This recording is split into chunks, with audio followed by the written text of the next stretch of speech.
Hi everyone, আজকে চলে এসেছি একটা মিনি ব্লগ নিয়ে। আমরা চলে গেছিলাম স্মার্ট বাজারে কিছু কেনাকাটা করার জন্য। তো এখানে গিয়ে দেখলাম যে জামা ষষ্ঠীর জন্য একটা স্পেশাল অফার চলছে, অনেক কিছুই বেশ অফে অফে। কি নিচ্ছ ওটা? মিল্কশেক ওদের জন্য? ঠিক আছে। বাবু এখানে ছোট দাদাদের পেয়ে খেলা করছে।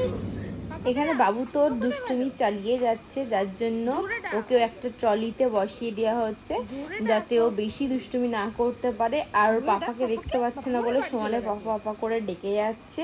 আমি তো বলছিলাম পাপা তো বাড়ি চলে গেছে, দেখো তোমরা শুনে নাও। আর সামনে দিদিদের আসার কথা আছে, যার জন্য পরি বাবু শোনার জন্য কিছু মিল্কশেক আমরা নিয়ে নিচ্ছিলাম। তো আমরা টেস্ট করছি নাকি? খাবে পাক খাবে ওয়াটারমেলন। ওয়াটারমেলন কই?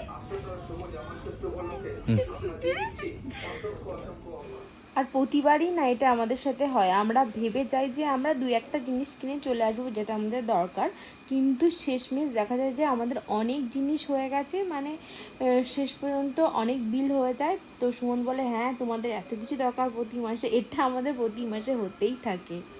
এখান থেকে বাবুর জন্য সুজির প্যাকেট নিলাম 1 কেজি। ওর সুজিটা খুব বেশি লাগে, আর রিলায়েন্সের সুজিগুলো খুব ভালো হয় আর অফেও দেয় অনেক। এটা একটা নিলাম, সিঙ্গার একটা নিলাম, আর একটা কি নাকি ঝাল চানাচুর আছে, মির্চি ছবি দেওয়া আছে সেটা।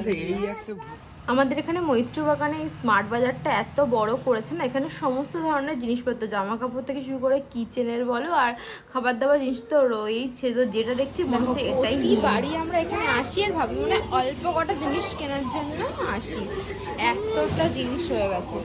বাবুর জন্য এই একটা টিফিন বক্স নিলাম, এটা কাচের আছে, পুরো এয়ার টাইট, ভালো লাগলো, এটা নিলাম। শুধু তো কেনাকাটা করলে হবে না, খাওয়া দাওয়া কিছু করতে হবে। তো সেখান থেকে কেনাকাটা করে আমরা চলে গেছিলাম বসিরহাটে, যে ভাইরাল ফুচকা এখন খুব দেখা যাচ্ছে ফেসবুক খুললেই। তো সেখানেই আমরা গেছিলাম, গিয়ে দেখলাম অনেক লাইন। আমরা খানিকক্ষণ লাইনে দাঁড়ালাম, তারপরে আমাদের চান্স আসলো। তো তোমরাই দেখে নাও যে ফুচকাটা খেয়ে আমরা কি বলছি। তো ফুচকার প্লেট আমার এসে গেছে।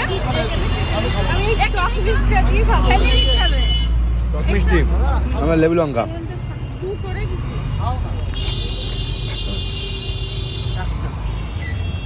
এখানে 10 টাকায় 4টা ফুচকা দিচ্ছিল, আর সাইজগুলো ঠিকঠাক। ওভারঅল বলতে গেলে ঠিকঠাকই লেগেছে আমাদের।